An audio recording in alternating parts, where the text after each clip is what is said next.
क्या था बाली और सुग्रीव के युद्ध का कारण? आपका स्वागत है गुरु ब्रह्मा गुरु विष्णु चैनल पर। स्वस्थ रहे मस्त रहे। चैनल को जरूर सब्सक्राइब करें, तभी तो हमारे हर वीडियो का नोटिफिकेशन आप तक सबसे पहले पहुंचेगा।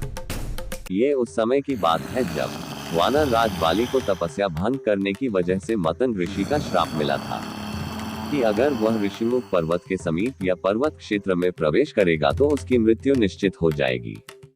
इसके लिए बाली ऋषिमुख पर्वत के समीप भी नहीं जाया करता था।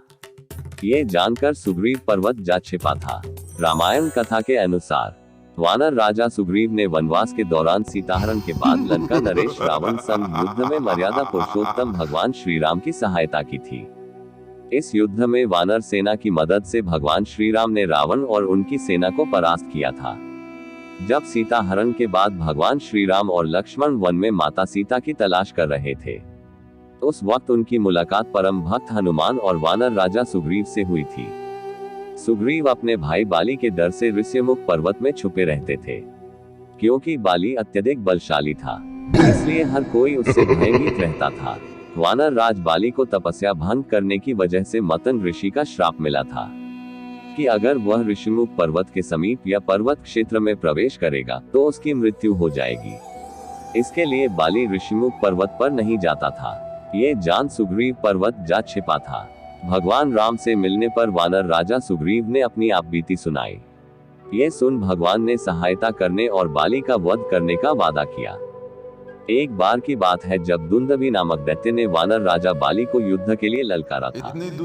वानर राजा बाली किसी भी ललकार को ठुकराता नहीं था, वो बहुत ही बलशाली था। अच्छे दैत्य और वानर भी कांपते थे उसके प्रहार और बल से। अगर उसे किसी ने ललकारा युद्ध के लिए, वो तुरंत ही युद्ध मैदान में चला आता था। दुंदुभि और बाली के बीच युद्ध हुआ और बाली के पराक्रम के आगे दुंदुभि टिक नहीं सका और महज कुछ पल में बाली ने दुंदुभि को परास्त कर उसका वध कर दिया। इसके बाद दुंदुभि के शव को हवा में घुमाकर फेंक दिया। इससे दुंदुभि का शव कई टुकड़ों में बंट गया। दौरान दुंदुभि के शरीर से रक्त प्रवाहित होकर मतंग ऋषि के आश्रम पर जा गिरती है। इससे क्रोधित होकर मतंग ऋषि को श्राप दे देता है कि वह आश्रम के पास आएगा तो उसकी मौत हो जाएगी। कालांतर में दुंदुभि का भाई मायावी वानर राज बाली को युद्ध के लिए ललकारता है। वानर राज बाली पुनः युद्ध के लिए आता है। बाली कई बार मायावी को समझाता है कि वह लौट जाए, युद्ध करेगा तो उसकी मौत निश्चित है। हालांकि मायावी नहीं मानता है। तब बाली मायावी का पीछा करने लगता है। मायावी एक गुफा में जाकर छिप जाता है। ये देख बाली अपने भाई सुग्रीव को गुफा के बाहर इंतजार करने के लिए कहता है। ये कहकर बाली गुफा के अंदर जाकर मायावी से लड़ने लगता है। कुछ समय बाद गुफा से तेज आवाज आती है। इसके बाद रक्त की धारा गुफा से बाहर आती है।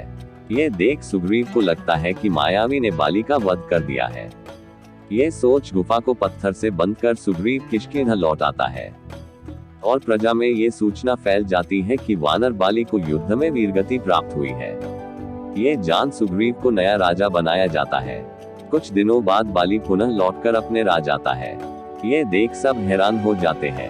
क्रोधित बाली अपने भाई के कार्य से अप्रसन्न हो जाता है और तत्काल राज छोड़ने का आदेश देता है। हालांकि सुग्रीव की पत्नी को जाने नहीं देता है और अपने साथ रख लेता है। इस वजह से वानर बंधुओं के बीच युद्ध हुआ था। सब्सक्राइब जरूर कर दीजिएगा। धन्यवाद।